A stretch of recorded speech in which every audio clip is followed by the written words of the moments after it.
Are you exhausted from being an emotional puppet, drained by people who take everything but give nothing back? What if your kindness is secretly destroying you?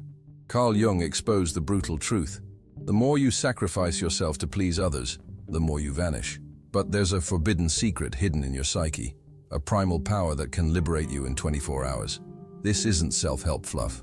It's Jung's battle-tested method to master strategic silence, sever invisible manipulators, and reclaim your stolen energy. Over 70% watching this aren't subscribed. Don't risk losing this lifeline. Hit subscribe now, because what comes next will rewrite your life. You'll learn to weaponize sacred unavailability, force respect without words, and rebirth as an unstoppable force. This is depth psychology in action. If you're ready to break free, stop scrolling. Watch until the end. Your soul's freedom starts here. Have you ever noticed how some people seem to have an almost supernatural control over their surroundings without uttering a word? They don't shout, they don't beg, they simply withdraw. And suddenly, everything changes. The energy shifts. People begin to question, to chase, to feel. Now imagine if you did the same. If you stopped reacting immediately to everything, if you chose silence over automatic responses, retreat over explosion, what do you think would happen? That's the crux of it. When you stop being perpetually available, emotionally, physically, psychologically, the world around you spirals into crisis because people are accustomed to controlling you through your reactions, impulses, and predictability. But the day you choose to withdraw, the game changes. Those who thought they knew you realize they know absolutely nothing about you. Carl Jung said, "Everything that irritates us about others can lead us to a better understanding of ourselves." Now consider this. When you become inaccessible, who truly grows desperate? Who gets irritated? Who tries to provoke you just to elicit an emotional response? This reveals more about them than about you. Above all, it exposes how deeply you're being manipulated without realizing it. You keep giving yourself away to please others, to keep the peace, to avoid losing people who were never truly with you to begin with. And with every forced yes, every immediate reply, every emotional reaction, you surrender a piece of your energy. At the end of the day, what's left? Exhaustion, frustration, and emptiness you can't explain. But I'll tell you why. Because you're too available to those who don't even deserve a minute of your silence. This video isn't about turning your back on the world. It's about choosing yourself. It's about learning what Jung called individuation, the process of becoming whole, authentic, complete. This process begins when you understand that silence can be stronger than 1,000 arguments.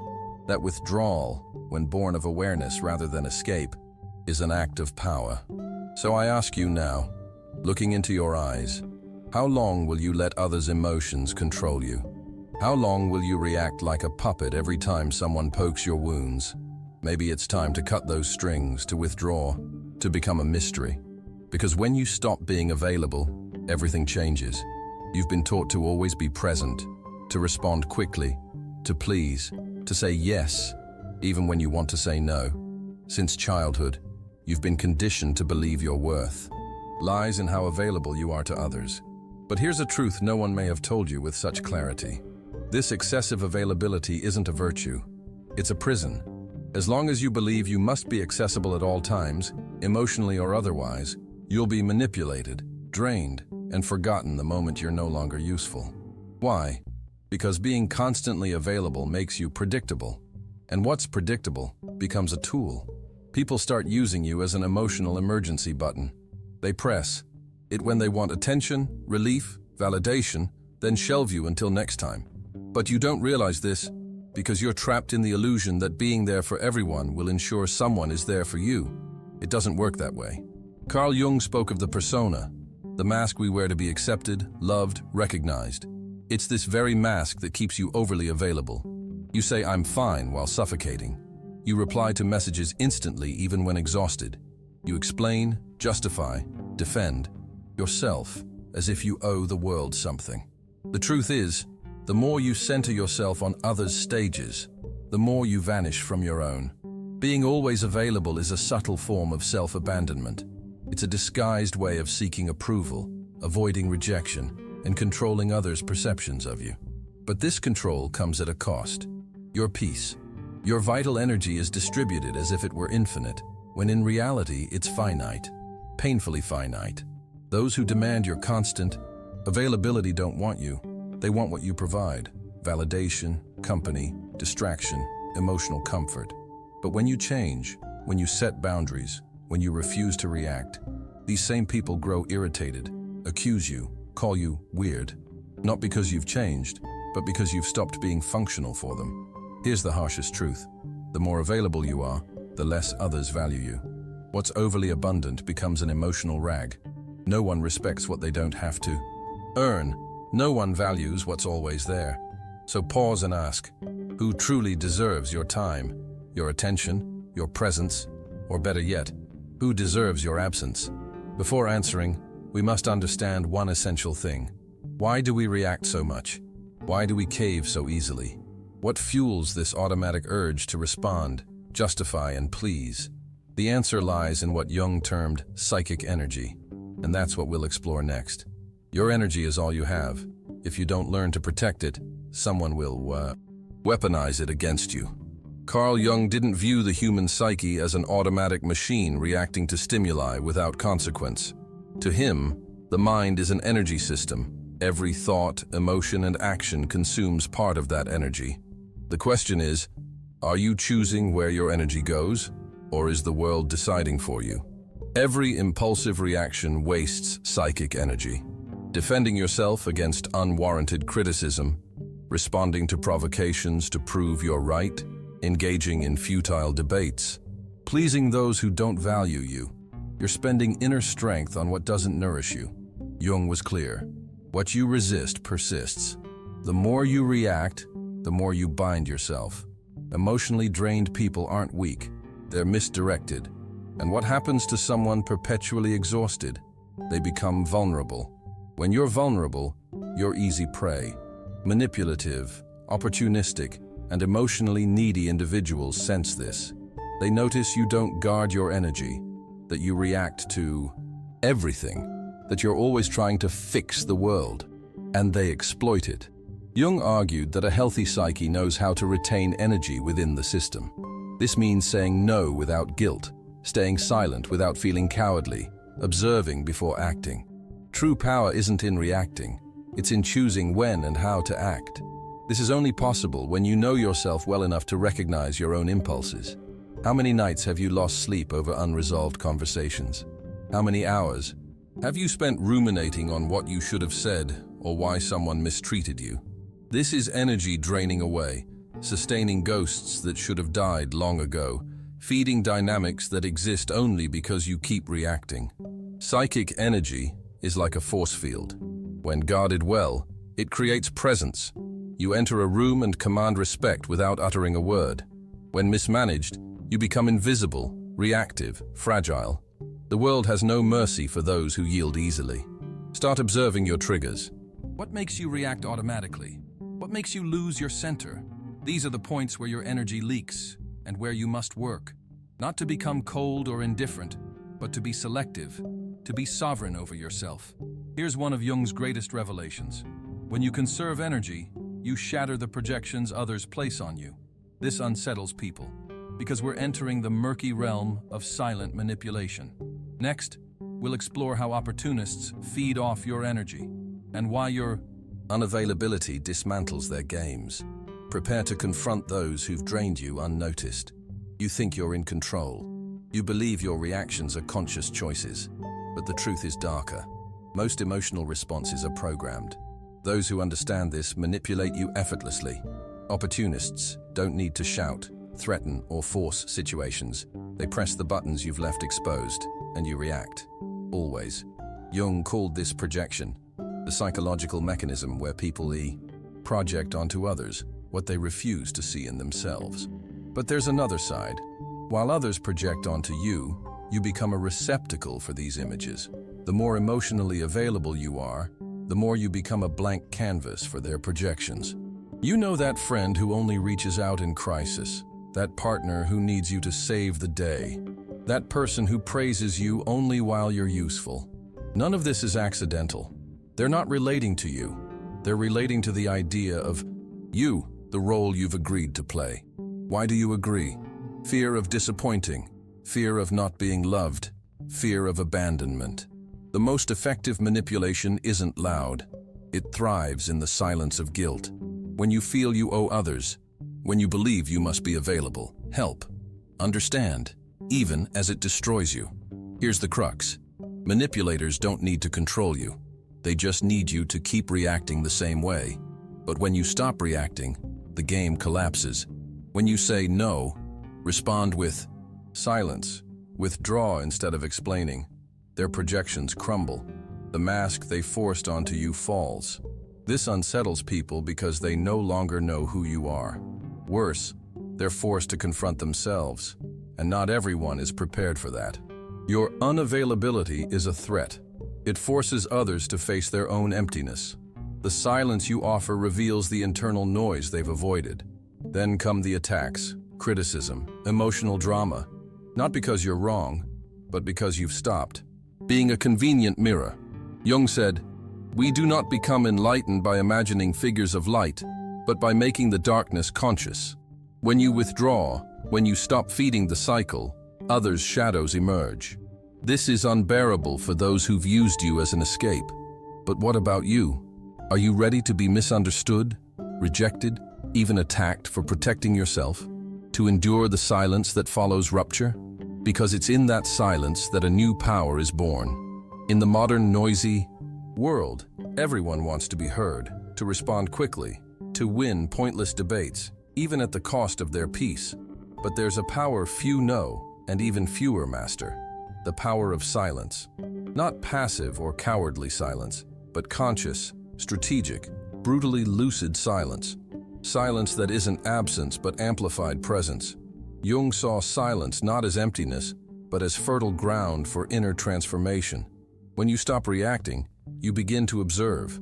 And in observing, you see patterns previously unnoticed, emotional loops, manipulation games, cycles of self-sabotage.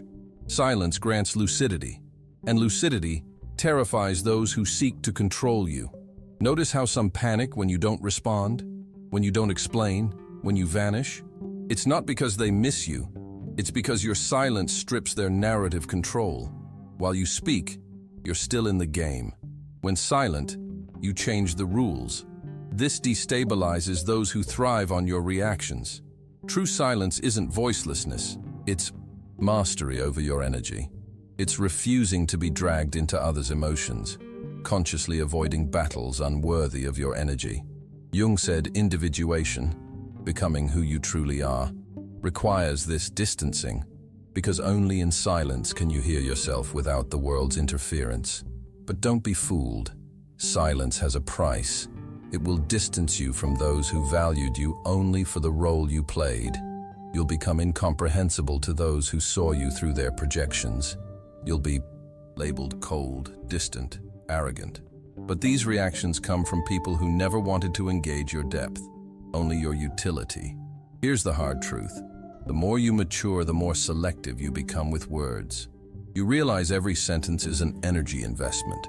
Not everyone deserves access to your truth. Sometimes, silence isn't retreat. It's sovereignty. It's the language of those who no longer need to prove anything.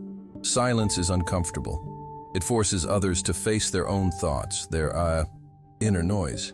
This discomfort reveals more about them than any argument could. You don't need to explain your absence. It speaks for itself. Those threatened by it reveal how much they relied on your imbalance to maintain control. But the most powerful silence isn't the one that disturbs others. It's the silence that rebuilds you from within. The silence that connects you to something beyond external approval. In this internal space, free from others' demands, you begin reclaiming your vital energy, reconnecting with your essence.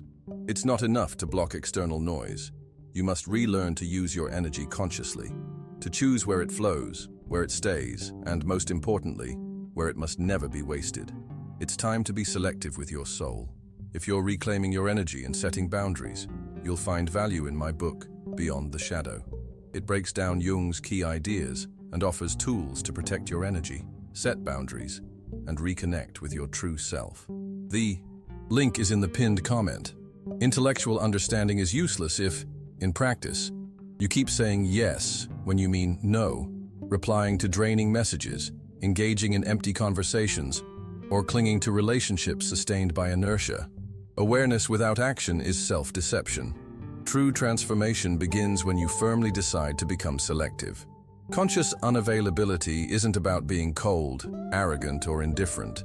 It's about no longer being accessible to anyone, anytime, for any reason. It's taking control of your energy, time, and peace. Start small. Don't reply immediately. Breathe before reacting. Walk away from chaos. Turn off your phone guilt-free. Say, "Not today.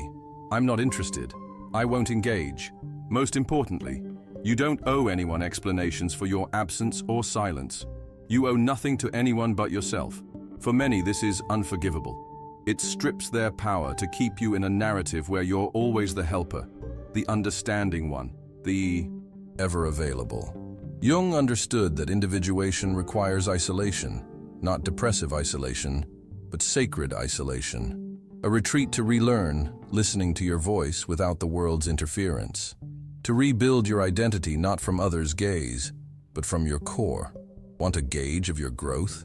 Observe who distances themselves when you become reserved, who tries to provoke you when you stop reacting, who accuses you of changing when you start protecting yourself. These aren't signs you're wrong. They're proof you're breaking free. Unavailability is uncomfortable at first. You'll feel guilty, selfish, too harsh. This is part of deconstructing a lifetime of conditioning to put yourself last. Change discomforts not just you, but everyone who benefited from your old self. Conscious unavailability is the foundation of self-determination. Saying no to the world is saying yes to yourself. Withdrawing from toxicity reaffirms your peace over false connections. When you stop explaining, you begin to be respected, even if only by a few. But not everyone is ready for this presence. Your emotional absence will expose wounds they refuse to face. It'll reveal how they depended on your chaos to feel in control. Then comes rupture. With it, pain, loneliness, estrangement, the illusion of loss when you're actually freeing yourself. But what comes after? The rebirth that only happens when you dare to be misunderstood, to be alone, to become whole on your own. When you stop being available to everyone, something profound happens. First, silence. An uneasy silence that screams inside. You question if you're too harsh, if you're losing people. But gradually, this silence transforms. It cleanses, calms, heals. Then comes solitude, not of absence, but of total presence, your own. The solitude of the strong, of those who no longer betray themselves to keep others close. Where there was confusion, clarity enters. Where there was anxiety, peace. Where there was neediness, strength, the strength of wholeness. Jung said individuation requires distancing from the collective, shedding the mask, walking alone a while. This is what you're doing when you choose unavailability, not fleeing the world, but returning to yourself. You stop being a reactor and become a creator. You shape reality from within, no longer molded by circumstance. Those unsettled by your absence reveal they never wanted you. They wanted your role, and that's liberating. You'll lose people but find yourself. You'll leave places but reconnect with your essence. You'll be misunderstood but finally respected. Because when you're no longer available for anything, you become valuable, rare, unforgettable. This is rebirth. A life where you no longer accept emotional crumbs, mind games, or voids disguised as affection. You accept only what resonates with your peace, truth, and wholeness. If you've made it this far, part of you is ready. Part of you knows being loved means nothing if it requires self-abandonment. True self-love begins when you choose yourself, even if it means solitude for a time. Now tell me, are you ready to be misunderstood, rejected, even hated in the name of inner freedom? Are you willing to pay the price of being you? If this resonates, comment, "I choose my peace." Let's see how many are ready for this transition. Don't forget to watch the next video. It's more important than you think.